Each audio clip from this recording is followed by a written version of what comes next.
Assalamualaikum warahmatullahi wabarakatuh, Bu Endang. Waalaikumsalam warahmatullahi wabarakatuh, Pak Khoir. Gimana kabarnya nih, Bu Endang? Alhamdulillah baik dan juga sehat, Pak Khoir. Oke.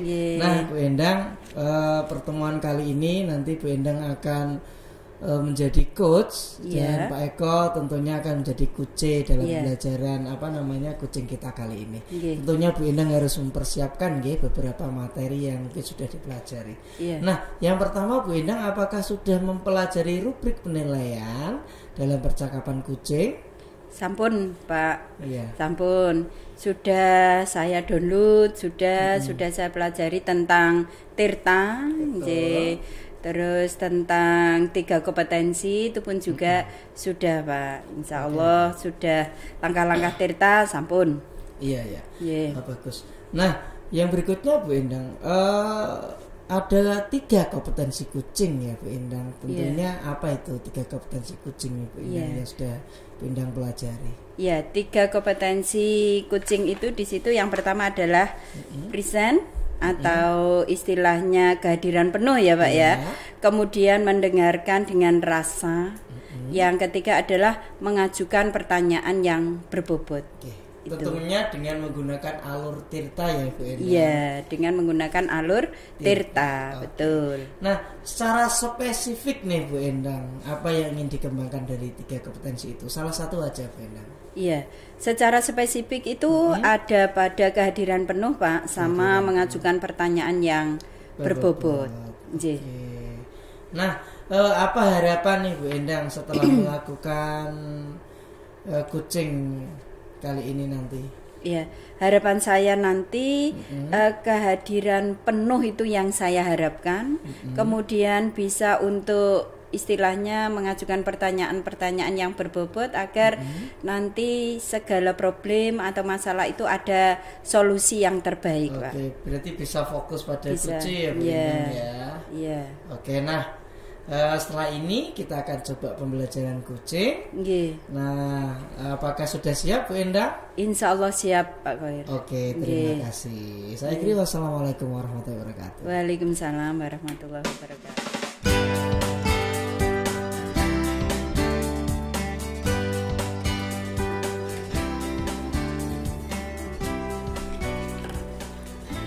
Tenan aku grogi. Mbok cedhaki Pak Khoir aku grogi tenan, Pak. Sudah, Pak. Silakan dimulai. Assalamualaikum Bu Endang. Waalaikumsalam Pak Eko. Nggih, monggo Pak Eko. Nggih Bu Endang, pripun kabare Bu Endang? Alhamdulillah sehat-sehat Pak Eko. Gimana dengan Pak Eko? Sehat juga? Nggih, alhamdulillah. Alhamdulillah, nggih. Bu Endang punya waktu nggih? Alhamdulillah ada waktu untuk Pak Eko. Nggih, monggo. Wonten kersa napa? Iya, Bu. Gini, saya tuh punya permasalahan. Di dalam kelas saya itu ada beberapa anak yang tidak memperhatikan atau kurang respect terhadap pelajaran matematika. Gitu. Iya. Nah, ketika saya mengajar di kelas, apalagi jam terakhir, mereka itu lebih ngantuk dan mengabaikan. Itu yang nanti yang akan saya obrolkan ke panjenengan. Oh gitu. Terus gini Pak Eko, harapannya jenengan apa dengan problemnya jenengan seperti itu Pak Eko? Nah, nanti setelah saya berbincang dengan Bu Endang, mungkin harapan saya itu bisa mencari solusi terhadap masalah yang saya hadapi, terutama dalam mengaktifkan siswa supaya mereka lebih aktif, lebih bisa mengikuti pelajaran apalagi di jam terakhir. Itu Bu Endang. Oh gitu Pak Eko. Nggih. Gini Pak Eko, kira-kira hambatannya Pak Eko apa ya dengan problemnya Pak Eko seperti itu? Saya kira Bu ya, saya berpikir juga mungkin anak-anak itu terlalu kelelahan, bisa jadi Bu, karena kan di sekolah kami itu full day school, jadi sampai sore jam 3. Nah, kemungkinan anak-anak itu dari pagi sampai menjelang pelajaran matematika jam terakhir itu sudah kelar. Gitu. Kalau saya berpikir seperti itu. Iya. Kemudian ada lagi setelah saya bertanya kepada beberapa murid saya, Bu Indah, ini tidurnya terlalu malam, Bu Indah. Jadi setelah saya tanya, kenapa kamu kok ngantuk di kelas? Jawabnya, tadi malam saya tidurnya jam 10 sampai jam 11, Pak. Gitu. Mungkin gitu. Karena itu mereka jadi ngantuk. Mungkin itu Bu Indah. Atau penyebab yang mereka ngantuk itu. Penyebabnya ngantuk seperti itu, Pak Eko. Apa ada lain lagi, Pak Eko, ya, selain yang jenengan utarakan tadi? Mungkin pelajaran matematika itu pelajaran yang paling menakutkan. Jadi anak walaupun tidak ngantuk bilangnya ngantuk ataupun malas dan seterusnya, itu apa tidak ada, Pak, ya, mungkin seperti itu. Setelah saya berpikir, Bu Indah, kalau mereka itu takut dengan matematika ataupun dengan saya sendiri, nah ketika mereka di luar kelas, mereka sering mengobrol sama saya, sering gitu ya, berbincang dengan saya, bahkan sering selfie juga, Bu Indah. Gitu ya, soalnya gurunya cakep itu ya, Pak ya. Makanya itu kalau dibilang mereka takut kan juga tidak juga. Nah, setelah saya telusuri ternyata memang ada anak yang belum bisa berhitung, Bu. Gitu. Mungkin karena itu ya, mereka jadi lebih tidak respect atau kurang memperhatikan, kurang tertarik dengan gitu. Itu, Bu. Ya. Kira-kira solusinya Pak Eko apa ya menghadapi problem yang semacam itu, yang istilahnya anak-anak itu males, ndak enjoy, ngantuk dan seterusnya, itu solusinya apa, Pak, kira-kira, Pak, ya? Iya, Bu Endang. Nah, jadi setelah saya mengetahui penyebab atau mereka itu ngantuk atau kurang respect, kemungkinan pembelajaran saya mungkin yang perlu diperbaiki, Bu. Apalagi kan pembelajaran jam terakhir, jam-jam ngantuk. Artinya saya harus membuat pelajaran yang menyenangkan. Bisa seperti bermain atau bisa berdiskusi, presentasi dan sebagainya, yang melibatkan anak itu aktif, Bu. Itu biar tidak ngantuk ya, Pak. Bermain sambil belajar. Karena di jam-jam terakhir ya, Pak, ya. Iya, betul. Kemudian Pak Eko, kira-kira skala prioritasnya Pak Eko apa ya, Pak Eko, untuk menghadapi itu, Pak Eko? Menghadapi anak-anak. Jadi skala prioritas yang saya rencanakan itu adalah membuat rancangan pembelajaran yang menyenangkan. Dengan menerapkan pembelajaran berdiferensiasi dan mengintegrasikannya dengan KSE. Mungkin dengan menerapkan itu pembelajaran saya lebih menyenangkan sehingga siswa itu lebih aktif dan lebih respect lagi. Iya, biar tidak rasa ngantuknya muncul ya, Pak, ya. Betul. Kemudian skala yang dekat, Pak, ya. Skala yang dekat yang jenengan prioritaskan atau strategi apa, Pak, yang jenengan terapkan nantinya itu? Strategi yang saya lakukan, yang pertama tentu saya akan berkonsultasi dulu terhadap anak-anak terkait pembelajaran, kesiapan belajar mereka, profil belajar mereka, yaitu bisa konsultasi dengan guru yang lain, atau bisa dengan wali kelas ataupun guru BK yang lebih tahu kebutuhan belajar mereka. Itu prioritas yang saya lakukan, Bu Indah. Bagus, nggih. Nah, terus kemudian, Pak, ya, kira-kira kalau panjenengan sudah ada skala prioritas, terus ada strateginya itu, terus dukungan, Pak, ya, kira-kira yang terlibat, siapa saja yang terlibat untuk mendukung programnya jenengan itu bisa berjalan gitu, kira-kira siapa, Pak, ya? Nah, tentu dukungan yang pertama adalah murid itu sendiri, Bu.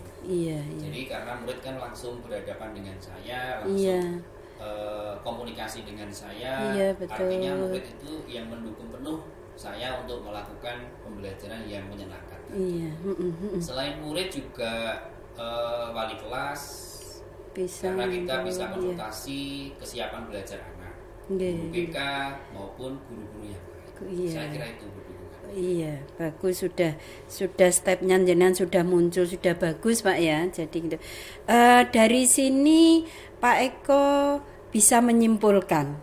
Kira-kira kesimpulannya Pak Eko bagaimana dengan menghadapi problemnya Pak Eko semacam ini, gitu Pak ya. Nah, tadi sebelum saya berbicara dengan Bu Endang, tadi sempat saya bingung Bu. Iya. Nggak dapat solusi, ini harus bagaimana murid-murid saya kok males-malesan, tidur, ngantuk dan sebagainya. Nah, setelah berbincang tadi Bu Endang, saya mendapatkan ide atau gagasan untuk membuat pembelajaran yang menyenangkan. Berupa belajar sambil bermain tadi. Belajar sambil bermain. Sehingga anak-anak itu lebih aktif dan proaktif. Nggak ngantuk lagi, lebih bersemangat dalam belajar matematika. Apalagi jam terakhir lebih bersemangat lagi. Oke, Pak Eko. Saya menemukan solusi yang terbaik. Saya kira cukup ya Pak Eko ya. Berarti jenengan sudah menemukan solusi. Mudah-mudahan ini menjadi harapan yang baik Pak Eko. Nggih. Terima kasih, cukup saya kira itu Pak Eko. Nggih. Terima kasih. Assalamualaikum. Nggih, waalaikumsalam warahmatullahi wabarakatuh.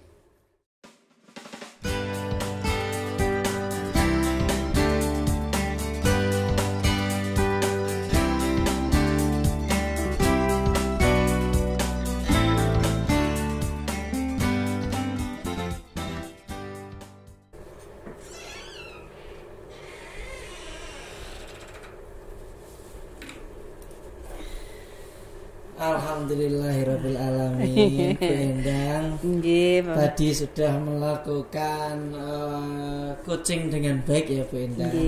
Terima kasih sebagai coach dan Pak Eko sebagai coach tentunya. Nah Bu Endang, flashback di kompetensi tadi.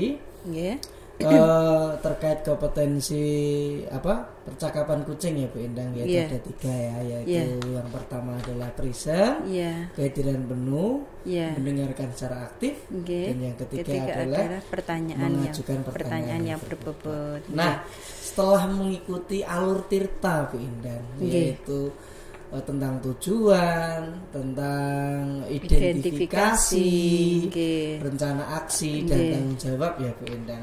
Apa nih yang sudah dilakukan Bu Endang tadi, terus bagaimana perasaannya gitu? Setelah melakukan coaching tadi. Iya Pak, saya merasa gimana Pak ya?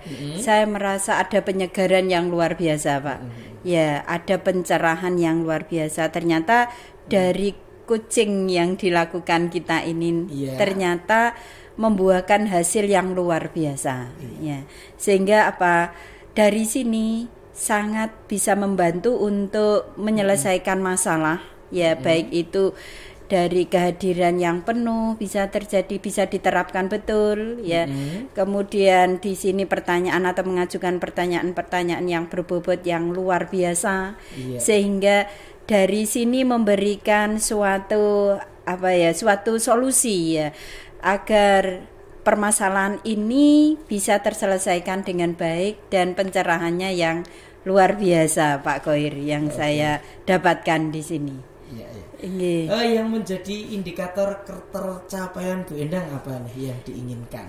Yang menjadi indikatornya itu kan indikator kompetensi ketercapaian itu yaitu ada kehadiran penuh Pak yang saya ini sama mengajukan pertanyaan yang berbobot. Kemudian Nah dari sini ternyata dengan kehadiran yang penuh saya itu merasa istilahnya apa ya Pak? Ada kebahagiaan tersendiri Pak, karena apa? Begitu kita ada yang jadi coach, ada yang jadi coach, ada yang jadi coach, itu ada kehadiran yang penuh, ada istilahnya direspon betul apa yang problem-problem kita, itu membuat saya itu bersemangat lagi agar bagaimana segera bisa menyelesaikan masalah yang ada itu Pak. Kemudian yang pertanyaan yang berbobot itu pun juga luar biasa menurut saya, karena dengan pertanyaan yang berbobot ini bisa mengarah ke alur ya, mengarah ke alur, khususnya ke alur tirta itu, sehingga dari pertanyaan yang berbobot ini bisa ada jalan keluar yang terbaik. Betul, gitu. Iya, jadi Pak, secara keseluruhan lega ya Bu Endang. Iya, betul Pak. Okay. Nah, berikutnya Bu Endang, saya akan menyampaikan catatan hasil observasi saya terkait tadi Bu Endang melakukan coaching ya sebagai coach dan Pak Eko sebagai coach, yaitu Bu Endang sudah melakukan kompetensi coaching dengan baik. Yaitu dengan present, kehadiran penuh. Dengan apa? Yang kedua adalah mendengarkan dengan aktif. Terus yang ketiga adalah mengajukan pertanyaan yang berbobot. Itu pun Bu Endang juga sudah baik sekali menggunakan alur tirta ya Bu Endang, yaitu tentang tujuan, identifikasi, rencana aksi dan tanggung jawab. Bu Endang sudah baik sekali tadi dalam penerapan coachingnya. Nah, fokusnya Bu Endang yang ingin dikembangkan itu apa sih Bu Endang? Jadi yang 3 kompetensi tadi. Untuk yang saya kembangkan lagi Pak ya, itu ya yang ingin saya kembangkan lagi itu mendengarkan secara aktif Pak. Mendengarkan secara aktif dengan harapan kalau kita mendengarkan secara aktif dengan rasa Pak ya. Iya betul. Saya kira nanti kita itu hanyut ikut dari alurnya dia. Dengan di sini otomatis kalau kita itu mendengarkan dengan menggunakan rasa itu dia akan penuh Pak. Akan sepenuhnya untuk mengikuti apa yang menjadi permasalahan itu dan bagaimana untuk menyelesaikan dari permasalahan yang ada di situ. Jadi dengan mendengarkan aktif itu akan saya kembangkan Pak. Oke. Berarti titik beratnya adalah ingin mengembangkan lagi kompetensi, yaitu mendengarkan secara aktif dengan rasa ya betul. Nah, pertanyaan terakhir nih untuk Bu Endang. Setelah melakukan coaching ini, apa umpan baliknya nanti dan penerapannya untuk di pembelajaran Bu Endang? Dengan harapan setelah kita melaksanakan coaching untuk saat ini, umpan baliknya yaitu teman-teman kebetulan dalam proses pembelajaran itu saya bisa menerapkan implementasinya, yaitu belajar berpihak pada murid Pak. Belajar berpihak pada murid, kita istilahnya gali dari apa kreativitas anak ya. Anak bisa memunculkan inovasi-inovasi yang baru dan anak merasa enjoy, merasa nyaman dan tidak membosankan. Dan guru itu sangat dirindukan oleh anak, khususnya tentang kehadirannya di situ Pak. Berarti dibutuhkan kehadiran penuh itu tadi ya. Nah, tadi secara all round semuanya, mulai dari supervisi, observasi dan pasca percakapan, Bu Endang sudah melakukannya dengan baik, melakukan coaching dengan baik. Semoga bisa menerapkan pembelajaran ini di sekolah juga dengan baik ya Bu Endang. Terima kasih Pak Koir. Selamat ya Bu Endang. Oke, cukup pembelajaran kita tentang coaching kali ini. Saya kira wassalamualaikum warahmatullahi wabarakatuh. Waalaikumsalam warahmatullahi wabarakatuh. Alhamdulillah.